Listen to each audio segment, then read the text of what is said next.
दोस्तों, जब आप दुनिया के सबसे महान वैज्ञानिकों के बारे में सोचते हैं तो कुछ नाम हमारे दिमाग में आते हैं। Thomas Edison, Henry Ford, Wright brothers. लेकिन एक नाम ऐसा है जिसे उतनी ख्याति नहीं मिली जितना वो डिजर्व करते थे। जब भी आप अपना मोबाइल चार्ज करते हैं या फिर अपने फ्रिज का इस्तेमाल करते हैं, इन सब के लिए हमें निकोला टेस्ला का शुक्रगुजार होना चाहिए। ये कहानी है उस महान जीनियस की जिसे समय के साथ भुला दिया गया। इस कहानी की शुरुआत करेंगे हम उनके अंत से। जनवरी 7, 1943 को न्यूयॉर्कर होटल में काम करने वाली मेड ने रूम नंबर 3327 में एक 86 साल के बूढ़े इंसान की डेड बॉडी देखी, जो कि पिछले कई दशकों से वहां रह रहे थे। अपने अंतिम दिनों में टेस्ला बहुत ही गरीबी में और अकेलेपन में थे। दुनिया के महानतम आविष्कारकों में से एक टेस्ला की मृत्यु गुमनामी और गरीबी में हुई। ऐसा क्यों और कैसे हुआ, उसके बारे में आपको इस कहानी के अंत में पता चलेगा। टेस्ला का जन्म स्मिलियन नामक स्थान पर 10 जुलाई 1856 में हुआ था, जो कि आज का बहुत ही सुंदर देश क्रोएशिया है। ऐसा माना जाता है कि जब टेस्ला का जन्म हुआ तो उस समय बहुत ही तेज बिजली कड़क रही थी। टेस्ला के पिता एक पादरी थे और वो चाहते थे कि टेस्ला भी आगे चलकर एक पादरी ही बने। टेस्ला की माँ कभी स्कूल तो नहीं गई थी, पर उनका दिमाग बहुत तेज था। उन्होंने कई घरेलू कामों को करने के लिए छोटी छोटी मशीनें बनाई थी। टेस्ला हमेशा अपनी माँ को ही अपना गुरु मानते थे और उन्हीं से ही नए नए इन्वेंशंस करने की प्रेरणा ली। 17 साल की उम्र में उन्हें गंभीर बीमारी हो गई और करीब 9 महीने के लिए वो बिस्तर पर ही पड़े रहे। विज्ञान के प्रति उनकी रुचि को देखकर उनके पिता ने उनसे वादा किया कि वो उनका दाखिला सबसे अच्छे इंजीनियरिंग स्कूल में कराएंगे अगर वो ठीक हो गए, और चमत्कारिक रूप से वो ठीक भी हो गए। इसके बाद पढ़ाई करने वो ऑस्ट्रिया के टेक्निकल कॉलेज ऑफ ग्राज में चले गए, जहाँ पर उन्होंने बहुत कठिन मेहनत की। वो लैब में सुबह के 3 बजे से रात के 11 बजे तक काम करते थे। टेस्ला का दिमाग बहुत तेज था। वो कैलकुलस के प्रश्न जुबानी ही सॉल्व कर देते थे। उन्हें 8 भाषाएं बोलनी आती थी। इतने तेजस्वी छात्र होने के बावजूद उन्होंने अपनी पढ़ाई पूरी नहीं की। दरअसल उन्हें जुए की लत लग गई थी और वो अपने परिवार और दोस्तों से भी बात नहीं करते थे।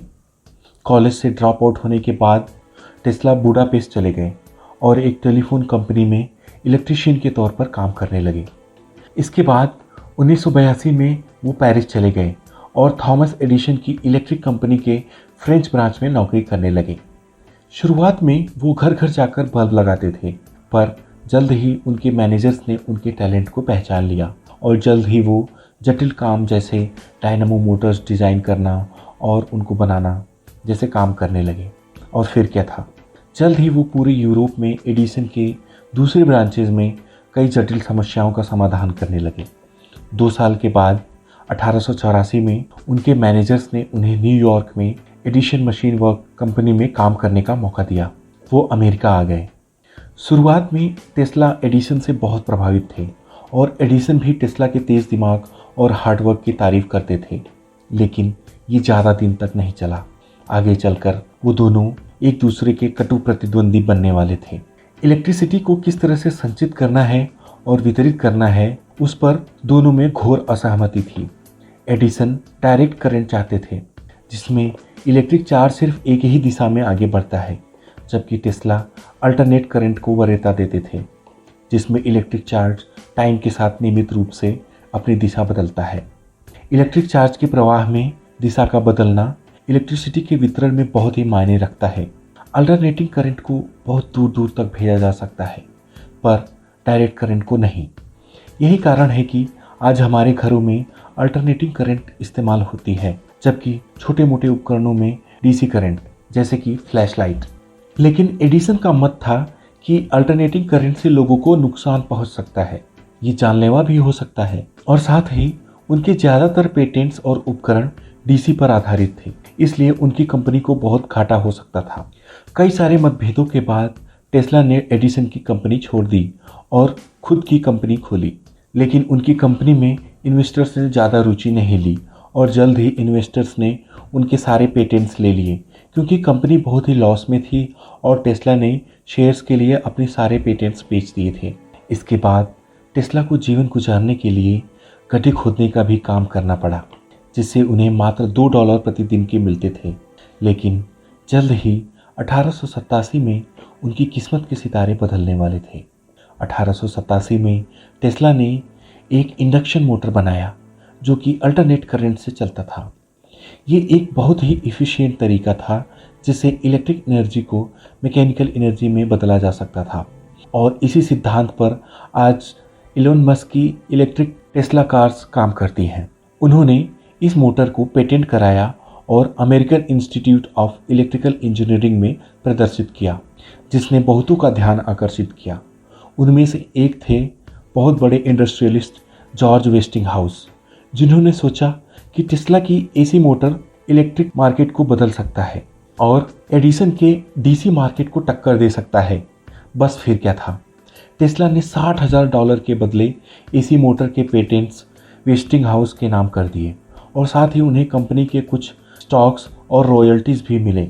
वेस्टिंगहाउस ने उन्हें एज ए कंसल्टेंट भी हायर कर लिया $2,000 प्रति माह की सैलरी पर, जो कि आज के समय में करीब $50,000 प्रति माह होता।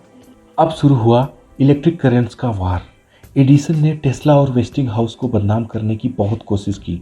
उन्होंने सीक्रेटली इलेक्ट्रिक चेयर बनाने के लिए पैसे फंड किए, सिर्फ ये साबित करने के लिए कि एसी कितना खतरनाक हो सकता है। एडिसन की कंपनी ने सार्वजनिक तौर पर जानवरों को एसी करंट के झटके देकर टॉर्चर भी किया, सिर्फ अपनी बात सिद्ध करने के लिए। 1903 में उन्होंने एक सर्कस के पागल हाथी टॉप्सी, जिसे मारने का आदेश दिया गया था, उसको करंट देकर मरवाया। उस समय इसका वीडियो भी बनाया गया था। एडिसन के इस तरह के कारनामों के बावजूद टेस्ला और वेस्टिंगहाउस तरक्की ही कर रहे थे। 1893 में शिकागो वर्ल्ड फेयर में, जो कि कोलंबस के अमेरिका की खोज करने के उपलक्ष्य में मनाया जाता है, को रोशन करने की बोली जीती।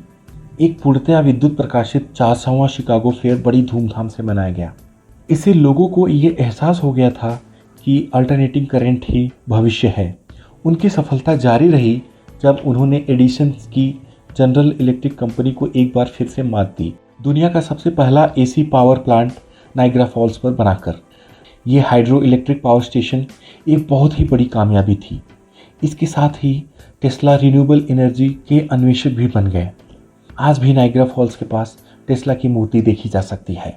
टेस्ला और वेस्टिंगहाउस ने इलेक्ट्रिक करंट वॉर जीत लिया था और डीसी का दौर धीरे धीरे समाप्त हो रहा था, लेकिन कुछ समस्याएं अभी भी थी।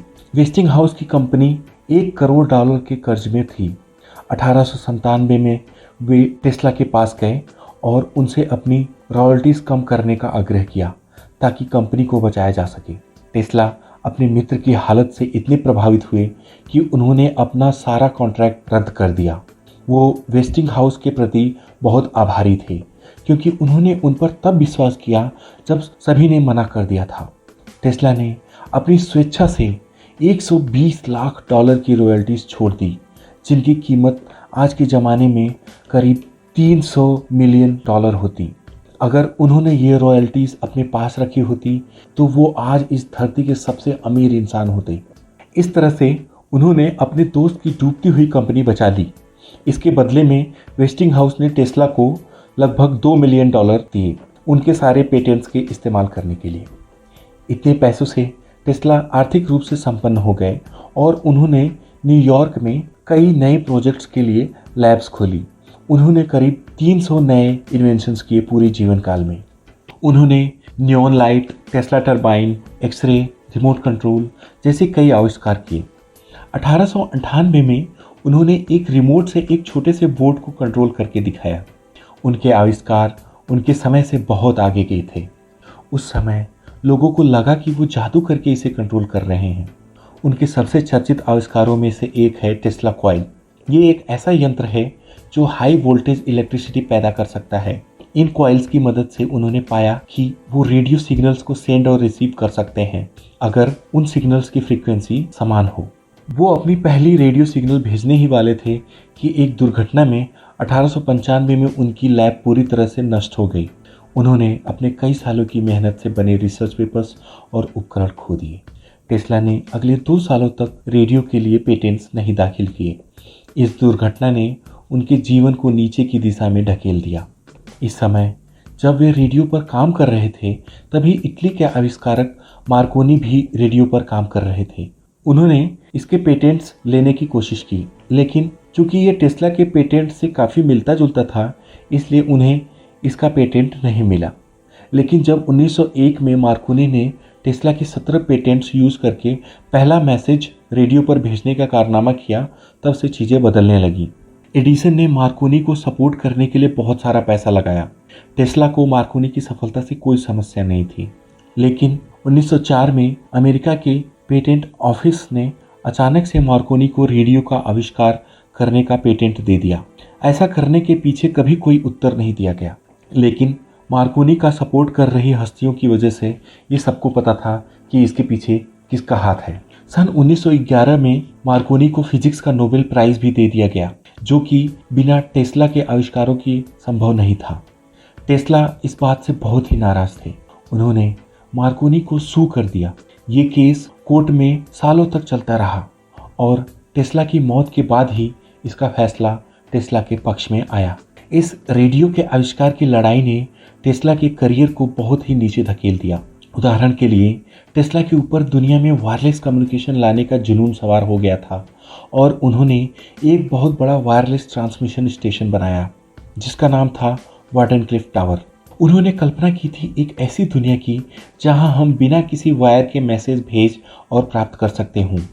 एक बार फिर से वो अपने समय से बहुत आगे की सोच रहे थे, लेकिन इन्वेस्टर्स को उनके इस प्रोजेक्ट में विश्वास ही नहीं था। उन्होंने अपने हाथ खींच लिए और मार्कोनी के रेडियो के आविष्कार में पैसे लगाए। अंततः टेस्ला के पास कोई और रास्ता नहीं था और उन्होंने अपने इस ड्रीम प्रोजेक्ट को 1905 में छोड़ दिया। उनकी मानसिक हालत बिगड़ती चली गई। अपने आखिरी सालों में सन 1933 से वो न्यूयॉर्कर होटल में रहे। वेस्टिंग हाउस की कंपनी ने उन्हें फिर से सलाहकार के तौर पर हायर कर लिया और उनके होटल का किराया देते रहे। दोस्तों, आखिर क्यों दुनिया के सबसे महानतम आविष्कारकों में से एक टेस्ला गुमनामी और गरीबी में मरे? आप ये कह सकते हैं कि टेस्ला थोड़े अनलकी थे जब उनके जीवन भर का रिसर्च जलकर राख हो गया, लेकिन जो मुख्य कारण था वो था कि टेस्ला पूंजीवादी नहीं थे। उन्होंने कुछ ऐसे डिसीजंस लिए जो कि कोई भी व्यवसायी व्यक्ति नहीं करता, जैसे कि एसी मोटर की रॉयल्टीज छोड़ देना। वो पैसे के बारे में ज़्यादा नहीं सोचते थे, उन्हें विज्ञान और मानवता को बेहतर बनाने की चिंता थी। वो दुनिया को बदलना चाहते थे और उन्होंने बदला भी। हमें एलन मस्क को धन्यवाद करना चाहिए, जिनकी वजह से आज ज़्यादा से ज़्यादा लोग टेस्ला और उनके महान आविष्कारों के बारे में जागरूक हो रहे हैं। आज उनकी वजह से ही हमारी धरती आकाश से भी जगमगाती हुई दिखती है। टेस्ला की माँ ने कहा था कि ये चाइल्ड ऑफ लाइट है और वो पूर्णतः सही थी। Thanks for watching this video on Tesla. मिलते हैं अगले वीडियो में एक और कहानी के साथ। तब तक के लिए धन्यवाद।